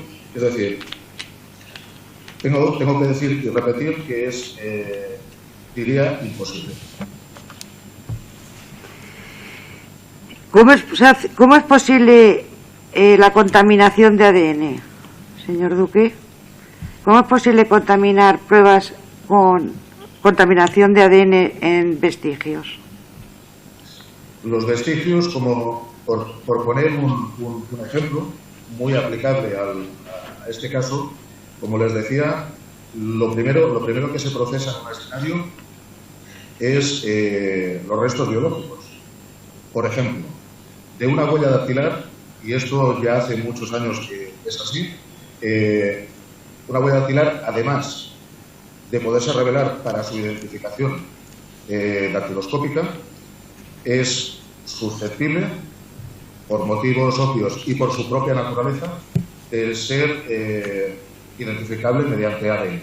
Es decir, esta materia orgánica que nosotros vamos a revelar en el reactivo es la misma materia orgánica que nos va a dar un perfil genético del titular de esa secreción, de esa persona. Por tanto, siempre se procesa primero a nivel biológico, por lo que les comentaba, sea cual fuere el reactivo dactiloscópico que vamos a aplicar para hacer un revelado, ya sea negro de humo, carbonato de plomo, es decir, el que fuere, nos va a contaminar esta muestra biológica. Es una muestra del ADN, es un resto biológico sujeto a contaminación, a degradación, etcétera, etcétera. O sea, las posibilidades de contaminación o de degradación de una muestra biológica, pues realmente son altas. Por eso cuando se aplican los hisopos hay que conservarlos de una manera adecuada, precisamente para evitar esta contaminación o degradación de la muestra. En base a las fotografías y como especialista, si tuviera que partir de una hipótesis de cómo murió la mujer cuyo torso estaba en la maleta... No se admite la pregunta. Vale. Eso es valoración de la prueba del jurado. Vale. En base a su experiencia, ¿qué opina cuando se presenta solamente un torso de una víctima? Tampoco se admite. Entonces, señoría, no hay más preguntas. Muy bien. Muchas gracias. ¿Ministerio Fiscal quiere hacer alguna pregunta? La venia de su señoría. Sí. Usted ha estado explicando en relación a la huella que en el bote de sosa cáustica, aunque solo exista una huella con rasgos identificables, como en este caso, debería haber restos de huella, otras huellas que no tienen valor identificativo, ¿verdad? Sí, indudablemente. Pero eso es lo que nos han reconocido los funcionarios de policía ayer, que solo marcan esa porque es la única que tiene valor identificativo, sino que había otra sin valor identificativo. Eso ya encaja con lo que usted dice, ¿verdad? Bueno, yo le puedo explicar... No me explique, conteste. Es que le explico porque lo que se hace es el revelado general de los programas, todos ellos constan y se escoge los que evidentemente son identificativos. ¿Qué es lo que escoger los que no lo son. Usted hubiera escogido los que no son identificativos. No, mire, yo si me permite le explico. Para determinar de qué mano y de qué dedo estamos hablando, esto nos va a dar una idea clara en el lugar de los hechos y en estos primeros pasos de este procesado de dactilogramas, el poder disponer de esta mano entera. Es decir, solo por la posición, aunque no sean legibles los dactilogramas, nos va a dar una señal inequívoca del dedo que estamos tratando. Con lo cual la identificación va a ser mucho más rápida que si no lo disponemos de este dedo. Por tanto, es lo que comento, y siempre se revelan todos los dactilogramas y luego, efectivamente, se trabajan aquellos que son identificables. ¿Qué es lo que ha hecho la policía? Usted también hace una valoración, veo en su informe, de la identificación que se hace por ADN, ¿verdad? Sí. ¿De dónde obtiene usted que el porcentaje de parentesco es un 99,99? Pues creo... Lo plasma en folio 57. ¿Perdón? Que creo recordar, no disponía de otra fuente, eran las propias actuaciones. Las propias actuaciones, el informe de ADN, ¿verdad? Sí, supongo que sí, claro. Pero es que el informe de ADN no dice 99,99. El informe de ADN dice 99,9999812,5. Es decir, que usted para sacar ese 99,99, dígame si me equivoco, prescinde de los 6 últimos decimales. Pues si es así, se debe a un error mío. ¿Y por qué ha prescindido de los 6 últimos decimales? Porque en base a ese 99,99 usted hace un cálculo que al prescindir de los decimales sale absolutamente, desproporcionadamente elevado. Corríjame si es cierto, al prescindir de 6 decimales su cálculo es totalmente elevado, ¿verdad? No, le vuelvo a repetir que si ha sido así, ha sido un error mío, y evidentemente el error pues ha llevado a que el cálculo se haga sobre el error inicial. Sobre el error, que es 50.000 veces más elevado. De hecho, para sacar ese 0,01 de la población española que usted dice en su informe, lo multiplica por la población española censada en esa fecha. Es una multiplicación y, sin embargo, veo que se ha equivocado en la multiplicación. Dice 4.660 personas, cuando si aplicamos el porcentaje que usted dice, que ya de por sí es erróneo, la multiplicación está mal, sería 466.000 personas. Sí, no, si es así ha sido un error. Ahora bien, lo que se pretendía, yo no soy criminalista, no soy biólogo, soy criminalista forense, y lo que se pretendía poner de manifiesto es que así como lo que he explicado hasta ahora en cuanto a las huellas dactilares, hasta el momento, con una plena coincidencia y ninguna discordancia en una serie de puntos característicos, que ha ido variando, y la doctrina así lo contempla, no hemos encontrado jamás 2 huellas dactilares iguales.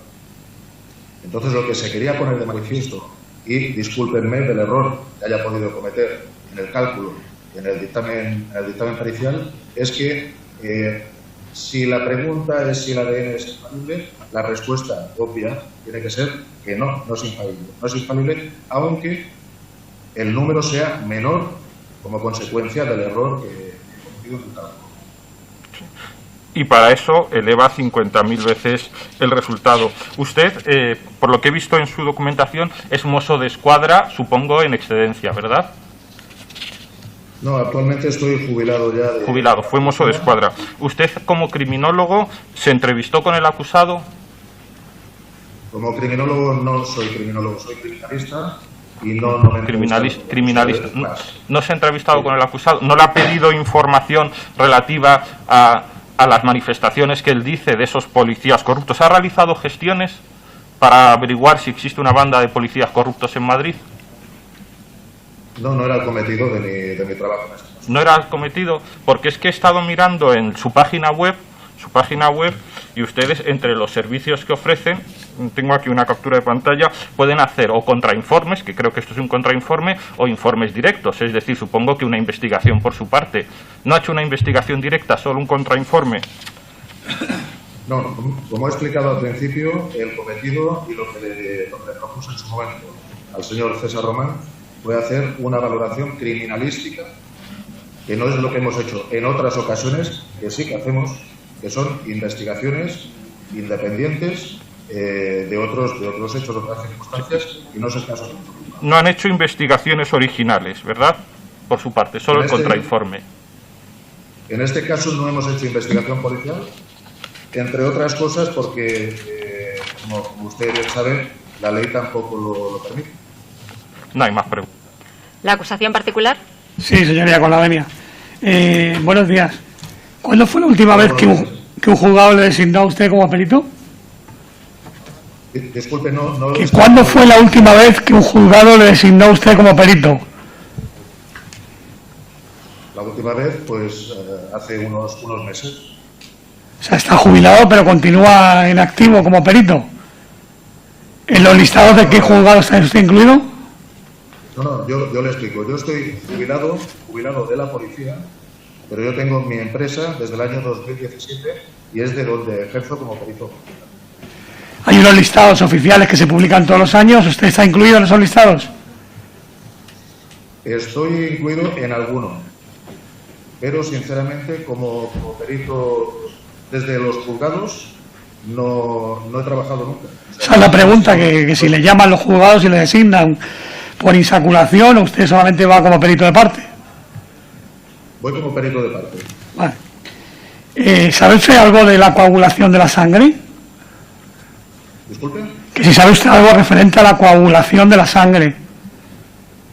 Es que acaba de mencionar hace un momento que tenía que ser líquida la sangre. No sé si nos podía ilustrar un poco acerca de sus conocimientos en esta materia.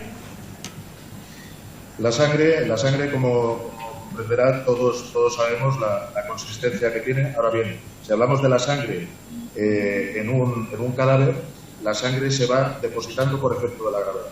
Es decir, cuando se suspende la circulación cardíaca, la sangre se deposita en las partes declives del cuerpo. Hay que entender que en función de la etiología de la muerte, pues evidentemente tendremos más o menos sangre. Por ejemplo, en el caso que nos ocupa, desgraciadamente, y a tenor de la propia etiología del hallazgo, escasa sangre había disponer este torso. Repita, escasa sangre. Es que no lo he oído bien, ¿qué ha dicho? Sí, que escasa sangre debiera de contener el torso.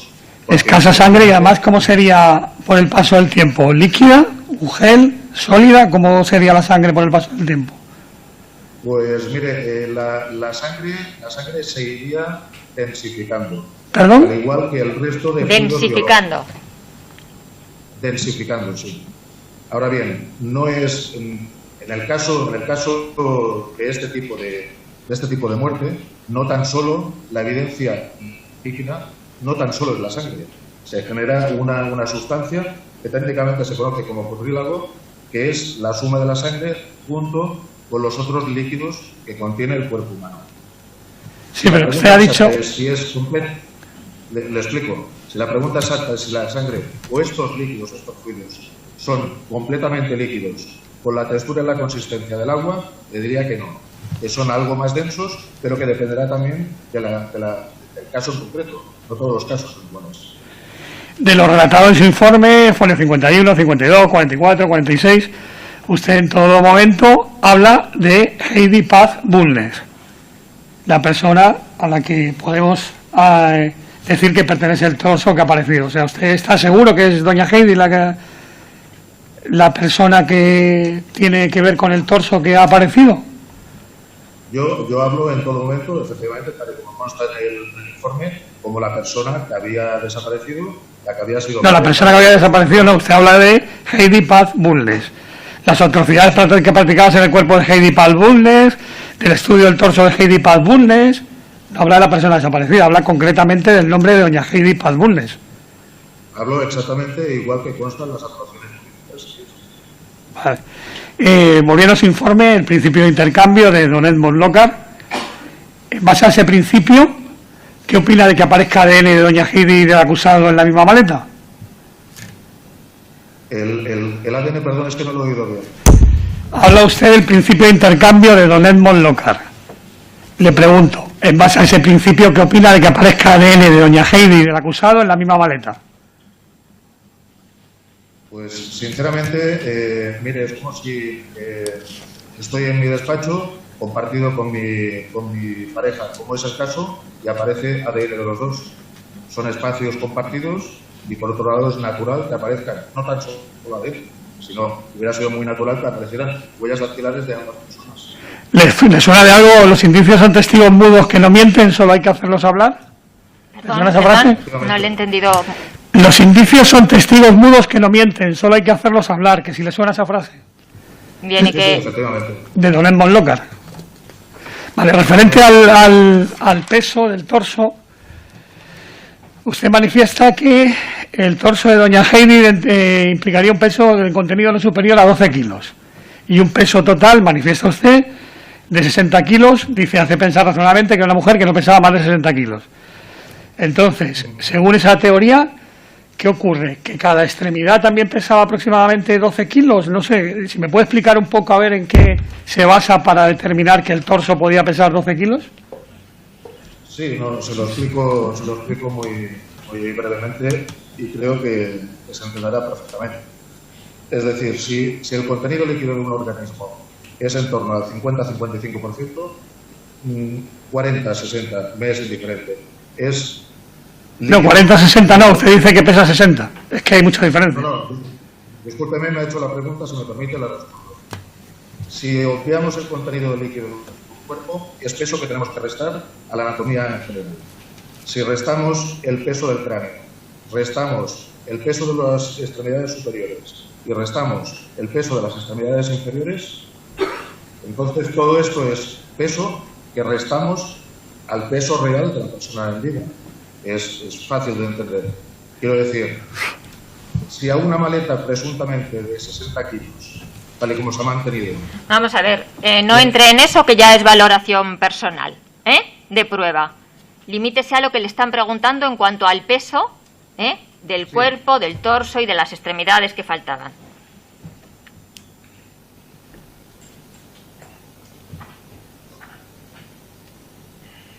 Si quiere concretar la pregunta nuevamente.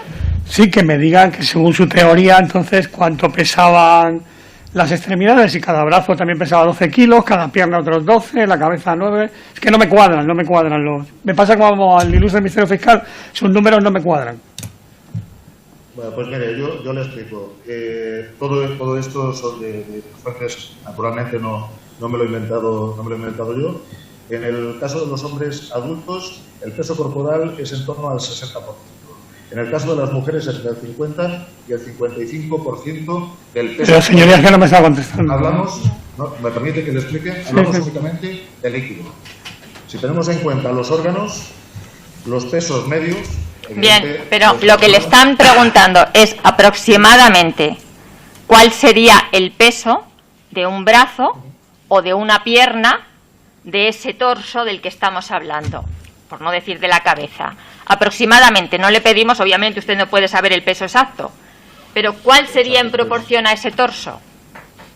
Pues mire, señoría, aproximadamente sería en torno a los 6 kilos el cráneo, a los 16 kilos multiplicado por 2 de las extremidades inferiores, a 700 gramos aproximadamente por 2 de las manos, los antebrazos y los brazos, lo que nos llevaría a un total de unos 48 kilos, evidentemente de manera muy aproximada. Pero ahí en ese peso está usted quitando el líquido, o sea, da por sentado que la maleta se transportó solamente el torso. Si transportamos el cuerpo entero, no. No, aquí estamos contando el peso medio de lo que son los órganos que le he referenciado, desde el cráneo hasta las extremidades. Vale, y si añadimos el peso del líquido que hay dentro del cuerpo, ¿qué peso tenemos? Porque usted manifiesta 60 kilos. Bueno, pues evidentemente si estos 48 kilos aproximados, más el líquido que hemos perdido, lo añadimos a los 60 kilos que supuestamente pesaba la maleta, pues nos da una idea aproximada del peso real que tenía que tener aquel cadáver vivo. No entiendo su teoría. Bueno, para terminar, ¿qué teoría mantiene usted respecto de la huella? Porque tampoco me acaba de quedar muy clara. No, él ha dado la explicación con los detalles de lo que opina. No vamos a repetir lo mismo. Pues no hay más preguntas, señoría. Gracias. ¿La acusación popular alguna pregunta? Sí, con la venia. Buenos días. En relación con la orientación de la huella, ¿cómo sabe exactamente usted esa orientación de la huella? ¿Es por el testigo, como ha dicho usted? No, es que quizá no me he explicado bien. O sea, a simple vista, cuando se ve la silueta que se torna respecto al dactilograma, indica una orientación que no es correcta, es completamente a la inversa. Lo que pasa es que después, haciendo la comparativa, observando la comparativa de ambas huellas, la indubitada que se recoge en el lugar de los hechos, junto con la correspondiente al dedo medio de la mano izquierda de don César Román, pues es una huella legible. No. ¿Es una huella ilegible o legible? Bueno. Legible y como tal así. Bueno, para que quede claro, cuando usted habla de testigo, que yo también lo he mencionado en la pregunta, se refiere a la pegatina que ponen en las fotografías, policía científica. Sí, exactamente, es el testigo métrico. Vale. Sin embargo, o sea, usted mantiene una posición, una orientación de esa huella y en la página 40 de su informe reconoce que es posible esta opción, que la huella estuviese orientada tal cual usted indica, si el bote estuviese boca abajo. ¿No es así? Sí, es así, pero es... O sea, que no es tan atípica la huella, que el lugar y la posición, la orientación de la huella. Si me permite ese mismo argumento que acabo de comentar, y que aún después de haber finalizado el plan pericial, es una huella que seguía esa. Perdón, no le he entendido. O sea, lo que llevó a error fue la orientación de la huella. ¿Disculpe? No, repita, perdón. Sí, que lo que llevó a error fue la orientación de la huella y a su vez no por sí sola, quiero decir, sino en conjunto con el resto de... Pero si es que lo afirma usted, si el bote está boca abajo, perfectamente la huella puede estar ahí, orientada. Lo dice usted en su informe, página 40. No le voy a preguntar cómo se echan las cosas, cómo se echa el contenido de un bote, pero bueno, creo que eso ya lo sabemos todos. En la página 34 de su informe afirma que la nave 3, la nave de Sebastián Gómez 3, permaneció sin protección y custodia policial hasta el momento en que se realizó la inspección técnico-ocular. Mi pregunta, ¿en base a qué hace usted esa afirmación? ¿Ha hablado usted con policía? ¿Sabe cómo estaba o en base a qué? No, en base a que no había evidencia alguna en las fotografías. En base a una fotografía que también incluye en la página 34. Únicamente en base a esa fotografía. Vale. Afirma también usted en la página 34 que no se vieron las cámaras de seguridad. ¿Habló usted con policía para ver si se habían visto o no, si se habían buscado o visto cámaras de seguridad? No he tenido la oportunidad de hablar con policía. Vale. En la página 22, aunque eso no está, creo que se va a excluir, pero bueno, voy a hacer la pregunta porque no es de nada de policial ni nada, pero se afirma que la maleta no es un contenido, no es un recipiente hermético. Una bolsa de plástico, una bolsa de basura de plástico, ¿es un recipiente hermético o no? Pues dependerá de la bolsa de plástico en cuestión. Vale, pues muchas gracias. Yo por ejemplo. ¿Los miembros del jurado quieren hacer alguna pregunta?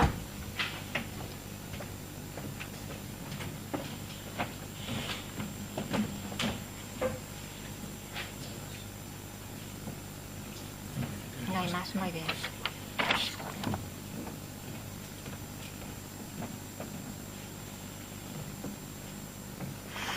Le quiere preguntar a un jurado, desde su experiencia, qué significado o razón tiene envolver un torso desmembrado en una bolsa de plástico dentro de una maleta. ¿Qué significado tiene? vamos a ver, sería un doble significado. En primer lugar, para transportar ese dorso, el meterlo dentro de una bolsa de plástico, en principio, sería para no dejar evidencia alguna externa. Lo que pasa es que sí que es cierto que estamos hablando de los hechos, sin precisar el día exacto que fueron, pero fue con una temperatura importante. Entonces, lo que es evidente es que un resto humano en estado de putrefacción, aunque sea en el origen del estado de putrefacción, pues hombre, les puedo asegurar que el olor es persistente, penetrable y que se hace notar. No, pero no le estaba preguntando eso, le estaba preguntando en relación a qué finalidad podría tener. Sí, bueno, a eso, ha dicho usted que era para transportarlo y para evitar que pudiera salir alguna sustancia, algún líquido. Además de algún líquido, como les decía, pues posiblemente el olor. El olor. Es que, bueno, sí. Muy bien. Ninguna pregunta más por parte de los miembros del jurado, ¿verdad? Pues muchas gracias por su pericial, señor Duque. Ya hemos terminado con ella. Que tenga buen día. Gracias. Igualmente, gracias. Bien, hemos terminado con la sesión de hoy. Mañana comenzaremos con la documental, que la visionaremos en el orden en el que ha sido solicitado por las partes, y luego pasaremos ya a las conclusiones. En el caso de que vaya a haber modificación de las conclusiones, agradecería que las trajeran por escrito con copias para las partes, ¿de acuerdo? Muy bien, pues será por terminada la sesión.